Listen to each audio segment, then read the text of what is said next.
वंदे उत्कल जननी जय जगन्नाथ एनकेपी ओडिया ज्ञान चैनल को आपण स्वागत। ओडिया नेट जेआरएफ प्रस्तुत करा ओडिया साहित्य इतिहास यहाँ हूँ तृतीय वीडियो। प्रथम आम आलोचना करते मादलापंजी संपर्क में, सो यहाँ द्वितीय वीडियो आमर। तो मादलापंजी संपर्क में प्रथम आलोचना करते आज आलोचना करवा नाथ साहित्य उपर। वीडियोटी संपूर्ण देखिए, भल लगे लाइक शेयर कमेंट और सब्सक्राइब करने चैनल को भूलिए। तो चलतु नाथ साहित्य संपर्कित गुड़ाए नेट जेआरएफ आसुवा क्वेश्चन को आम ये आलोचना करिया। तो वीडियो देखिया सहित आप लिखी या मन रखी बहुत सुविधा हे। तो देखो नाथ साहित्य यही धर्मर मुख्य प्रचारक गण हो धर्मर मुख्य प्रचारक गण नाथ पदवी भूषित होते। तो नाथ शब्दर अर्थ हो नाथ शब्दर साधारण अर्थ है स्वामी बा प्रभु। ख्रीष्टाब्द 1200 शताब्दी रे नाथ धर्म ओडिशा तथा भारतर अन्य अंचल को परिव्याप्त होता। यह केतेक बौद्ध सहजिया सिद्ध संप्रदायर एक विकसित तथा शक्तिशाली रूप भाव में ग्रहण करते। तो हजारी प्रसाद द्विवेदी मतरे यह शैव धर्मर एक शाखा।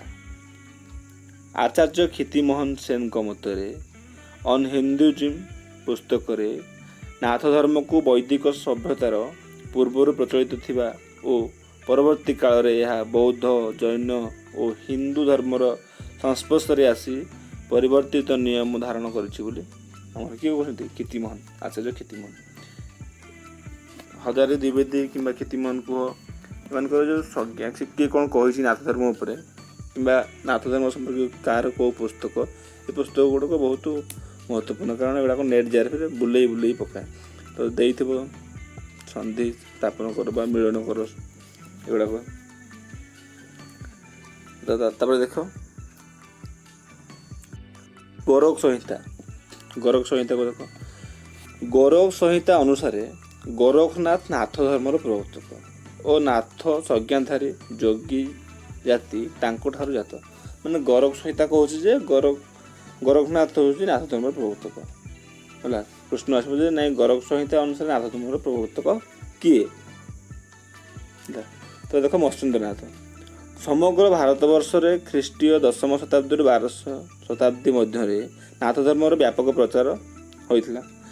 सिद्धाचार्य मत्स्येन्द्रनाथ और गोरखनाथ द्वारा जो प्रचार होता 10वीं रु 12 शताब्दी मध्य को माने प्रचार करते ना मत्स्येन्द्रनाथ और गोरखनाथ द्वारा प्रचारित होता समग्र भारतवर्ष में। तो नेपाल परंपरा रे मत्स्येन्द्रनाथ स्वयं अवलोकितेश्वर मन नेपाल परंपरा रे मत्स्येन्द्रनाथ कौन से निजे अवलोकित स्वर। तो नेपाल रे मत्स्येन्द्रनाथ रथ यात्रा हुए। क्वेश्चन आसो नेपाल रे कहार रथ यात्रा हुए? गोरखनाथ को नुह, मत्स्येन्द्रनाथ को हुए। तारानाथ विवरणी अनुसार मीननाथ बा मत्स्येन्द्रनाथ मत्स्यजीवी बा कैवर्त थे। क्वेश्चन आसो तारानाथ विवरणी अनुसार का विवरणी अनुसार मीननाथ बा मत्स्येन्द्रनाथ कैवर्त थिले। तंत्रालोक अनुसार मत्स्येन्द्रनाथ बंगार चंद्रद्वीप विनिर्गत बोली डॉक्टर चिंताहरण चक्रवर्ती प्रकाश करते। बुझिला। दौलगोविंद शास्त्री प्रमाण करती जे मत्स्येन्द्रनाथ ओडिशा रे जन्मग्रहण करथिले। ओडिशा रे मत्स्येन्द्रनाथ को जन्मग्रहण संपर्कीय किए प्रमाण करती कहार किए प्रमाण कर ओडिशा रे मत्स्येन्द्रनाथ जन्मग्रहण करथिले। मत्स्येन्द्रनाथ को आम देखा गोरखनाथ।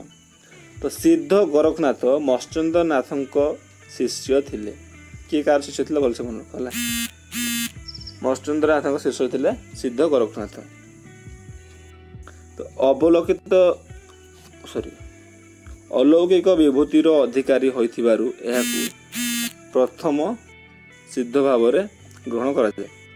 नेपाल से नेपाल सिद्ध भाव में परिचित। देख अवलोकितेश्वर क्या कहुए आउ नेपाଳ ସିଦ୍ଧ କିଏ, କାହାର ରଥଯାତ୍ରା ହୁଏ, ଏଗୁଡ଼ାକ କୋଶ୍ଚିନ୍ ହେଲା, ବହୁତ କନଫ୍ୟୁଜ୍ କରିବ। ସେଥିପାଇଁ ମୁଁ କହୁଛି ଟିପିକାଲି ପୁରା ମନେ ରଖ। ପୁରା ନେପାଳରେ ନେପାଳ ସିଦ୍ଧ ଭାବରେ ପରିଚିତ ଆମର ଗୋରଖନାଥ ହେଲା। ଗୋରଖନାଥଙ୍କ ଜନ୍ମ ହୁଏ ଡକ୍ଟର ଦୋଳଗୋବିନ୍ଦ ଶାସ୍ତ୍ରୀଙ୍କ ମତରେ ଗୋରଖନାଥ କଳିଙ୍ଗ ସୀମା ପରିସରଭୁକ୍ତ ଗୋଦାବରୀ ନଦୀ ତଟବର୍ତ୍ତୀ ଚନ୍ଦ୍ରଗିରି ଠାରେ ନବମ ଶତାବ୍ଦୀରେ ଜନ୍ମଗ୍ରହଣ କରିଥିଲେ ହେଲା।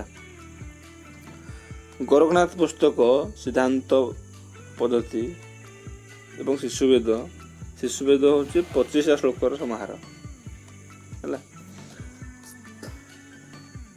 ଶେଷ ପାଦରେ ବୈଶାଖ ପୂର୍ଣ୍ଣିମାରେ ବ୍ରାହ୍ମଣ ପରିବାରରେ ଆବିର୍ଭୂତ ହୋଇଥିଲେ ବୋଲି କିଏ ମତ ପ୍ରଦାନ କରନ୍ତି, ଆମର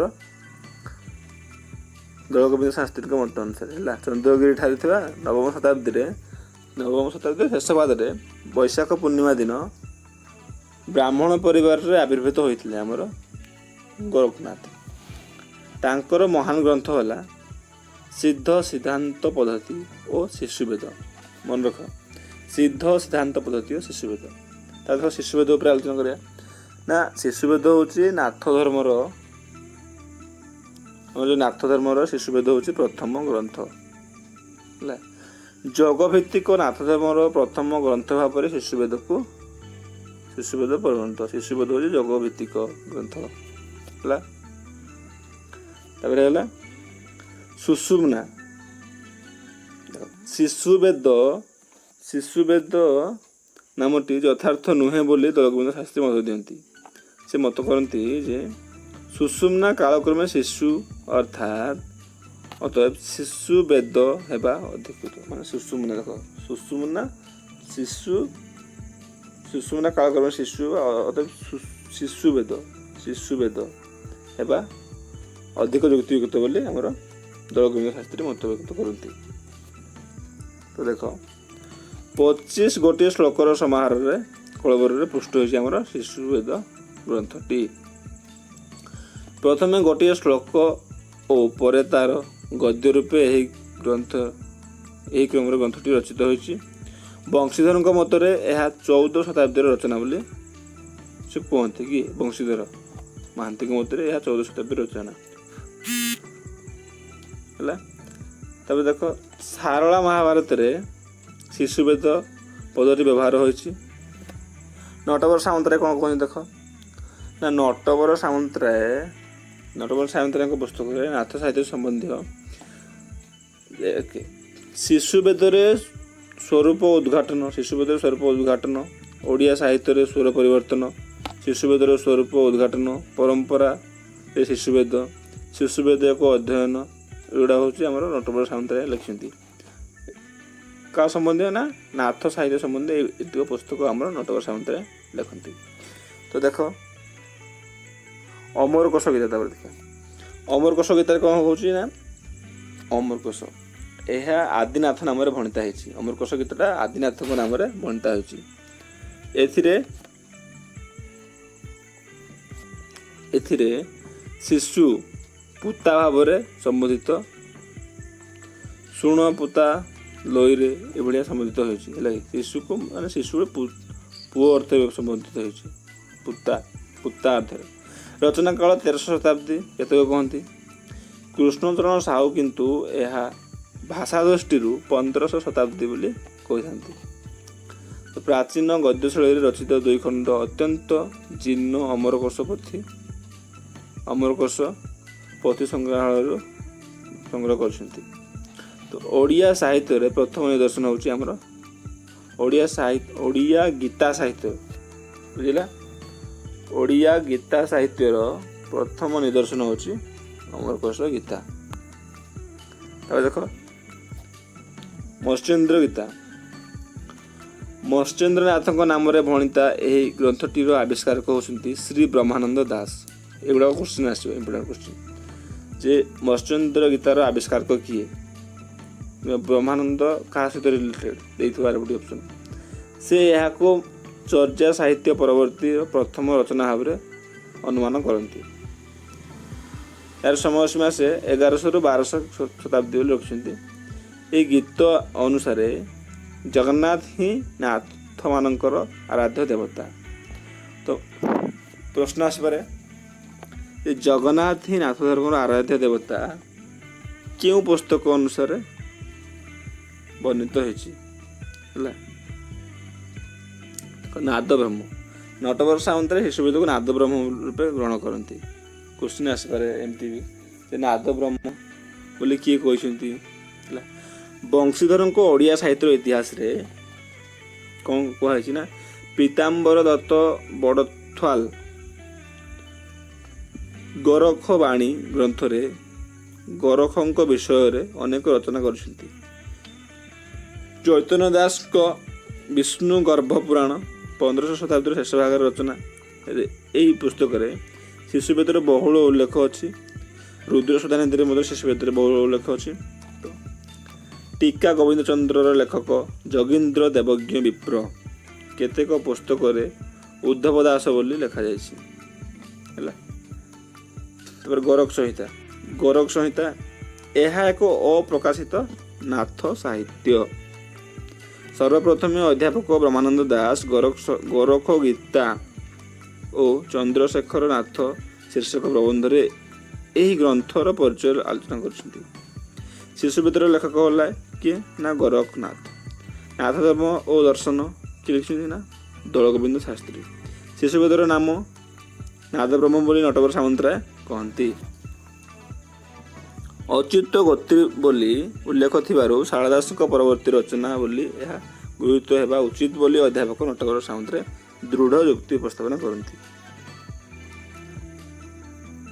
सप्तांग जगधारण गोरखनाथ और मत्स्येन्द्रनाथ कथोपकथन छल ग्रंथ जगतत्व आलोचित होइछि गोरखनाथ कहले मल्लिका शुणिले यहीपरि व्याख्या अच्छी तो नाथ धर्मर समय सीमा आमर 1200 शताब्दी नाथ शब्दर अर्थ है स्वामी बा प्रभु गोरख संहितार नामानुसार नाथ धर्मर प्रवर्तक होउछन्ति गोरखनाथ है जगन्नाथ धर्मर प्रधान उपासना पद्धति शिव होउछन्ति नाथ धर्मर आराध्य देवता नाथ धर्मावलंबी माने ख्रीष्टाब्द 1300 शताब्दी बेलू दुई भाग में विभक्त हो जाते कौन कौन ना सत्यनाथ पंथा रावल पंथा रावल शाखार प्राचीन पीठ होमर नयागढ़ लुडु बाबा पीठ है तब देख नाथ धर्म संपर्क आउ केतेक परिशिष्ट विषय आलोचना कर नाथ धर्म और दर्शन डॉक्टर दौलगोविंद शास्त्री नाथ धर्मर क्रम विकास